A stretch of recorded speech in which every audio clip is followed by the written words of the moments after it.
Hello, welcome to the next episode of Cooking in the Raw. I'm your host, Lars Shelby, aka Shell, and today I'm going to do something special.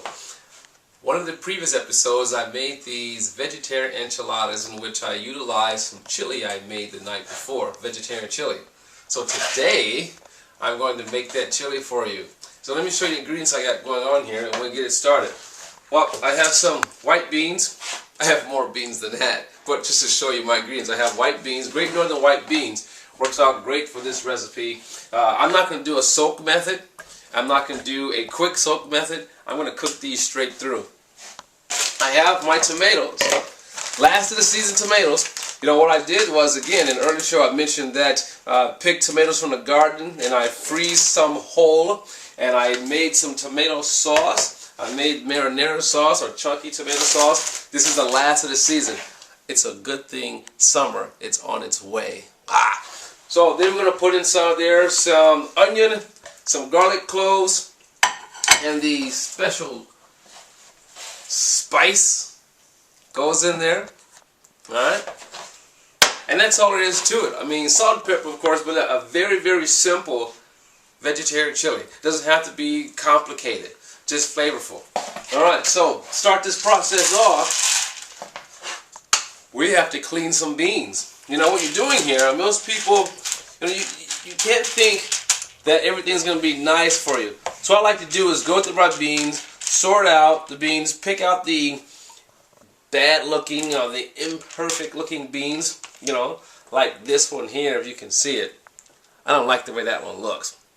In its color, so that goes bye-bye. I set those to the side. Some of the broken ones or the halves, those are okay, because some of that's going to be mashed anyway, just to give the sauce, the beans, some texture. So you sort that through, put it in my strainer, turn on the water, and rinse. Most important step here is rinsing the beans. We don't think about doing that, but again, this is a fresh product that's being picked and dried and processed in a company. So we want to make sure we rinse the beans out and get all of the floating particles off that we can. And that's all there is to it. So I'm going to go through and pick some more beans. Have to do about a pound of beans. You're looking for stones, not just imperfection in the beans themselves, but you're looking to pick out stones. Hate that someone chews on a bean and it's actually a rock. So I'll be right back with you. Just got my ingredients chopped up here. Well, I got to finish up my onions. That's a lot of onions, but I'm doing like a pound of beans. Actually, I'm making a huge, huge chili. I don't normally do leftovers, but in this case, I'm going to do leftovers. I just may be interested in making some more enchiladas. So I'll get these finished up. On the garlic, it's just simply a rough chop on the garlic, because I want people to actually taste the garlic in the chili, you know, so just a nice little rough chop. And when I do a little saute of the aromatics, you call them, and then when it continues to slow simmer, all the flavors come together, the garlic is going to soften up. Now for our onion here. Hey, did you hear that in the background? That was my cell phone. That's really in the raw, isn't it? So I don't want chunky onions though. I want the onions to be nice and fine, you know, so they can slowly melt away while in the pot. Now in another video, I'll shoot a video on knife skills. Okay. And one more. And there we go. Yeah, it's all done. Whoop. What was that, like 5 seconds? Awesome. I think I'm missing a couple of seconds though. I'm getting older. So come over here and check out the beans now. So I have the beans already in the pot. You know, get a look in there. So the beans are already in the pot. They're going to be cooking for a while.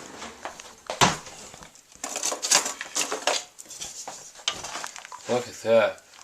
A lot of soup. Now, when cooking your beans, I like to add 3 times the amount of water, because I don't use a stock or a broth. I actually use the water that's flavored by the beans that are cooking in here. So this is going to be my broth, so to speak, and I'm going to add the tomatoes to that.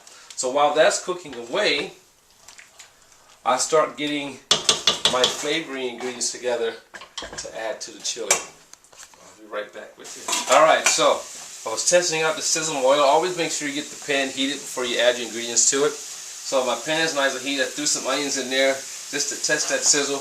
Now we're not looking for color in these. We're just looking for a nice melt and releasing of the natural juices. So I like to put my onion in first. Alright, and then I scoop in my garlic on top of that. Well, here's why I do that. See, I don't want the garlic to burn. So I set the garlic on top of the onion while I just do a nice little simmer. Because I'm just looking for flavor here. And I don't want a dark flavor in this case.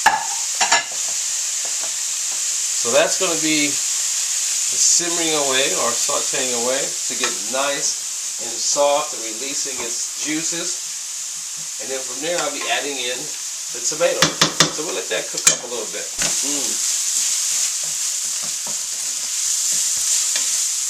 Alright. Saute's coming along rather nicely with the onions and the garlic.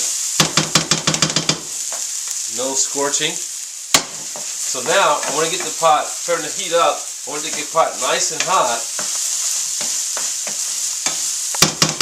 So now I'm going to add my tomatoes. Just simply hand crush tomatoes. I'm getting all the juice in here. So I skinned them, left the seeds. Gonna add this to my pan.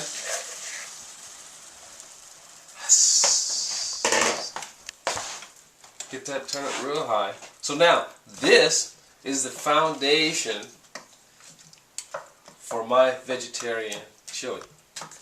Right here. This is all the chili goodness right here. This is the start. The tomato and the onion base. And what I'm going to do from here, I'm just going to let that cook. I'm going to add in. So, you noticed in the last segment I was running out of my special spice mix. I made some more. So let's use this here. This had a chance to mature. We'll dump some of this in here. Because this is going to be all of our flavor right here. So all I need. Got peppers, we got a little heat, we got some paprika, we got some oregano. Now we'll get this clean and we'll fill this up later. So we get this to start. So now, this has to come to a boil and a simmer and begin to flavor itself. And when we get back, we'll put it all together for you. Alright, here's the tomato flavoring sauce with the spices. That's been cooking for about 10 minutes. It's been reducing. You can see how when it first began it was like really saucy and wet. Now it's starting to thicken up and you can really see the pulp in there.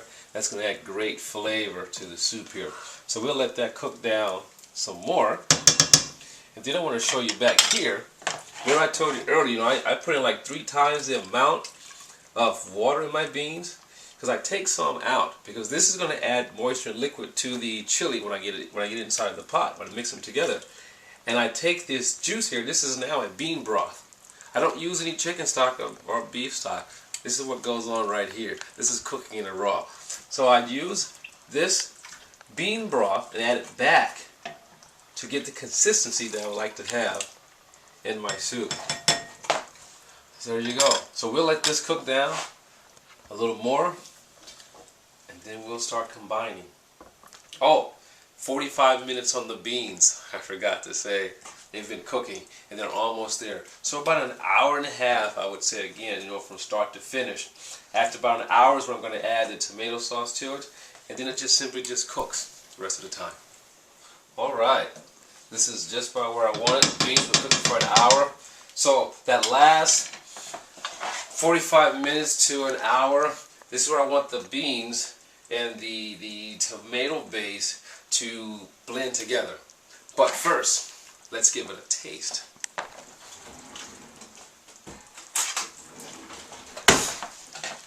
Always use plastic spoons, thereby I can just throw them away.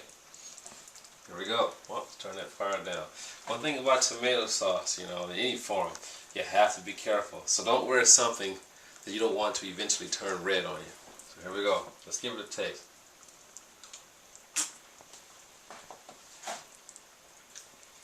Woo-wee! That's mighty fine chili, mighty fine.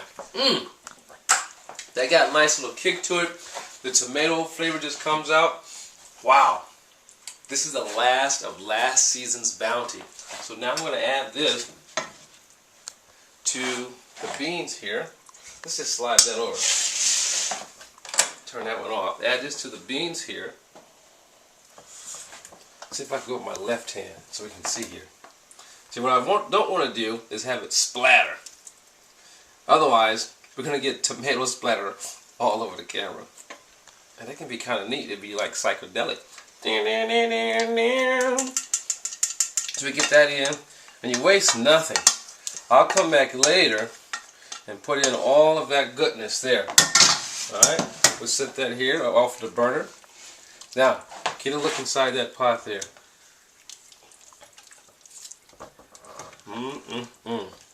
Now, I didn't salt anything.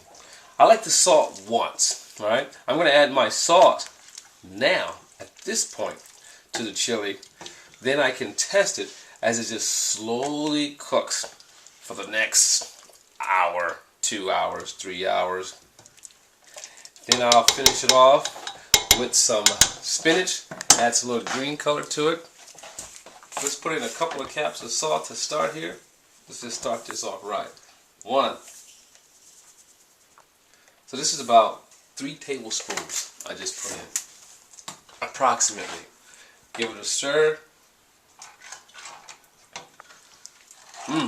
That's going to be great. I can't wait to taste it. Put our lid back on. Now, take a look. This is the last look, because the next time you see this will be in a photograph. This is Lord Shelby, aka Shell. Next episode of Cooking in the Raw. See you later. Bye bye.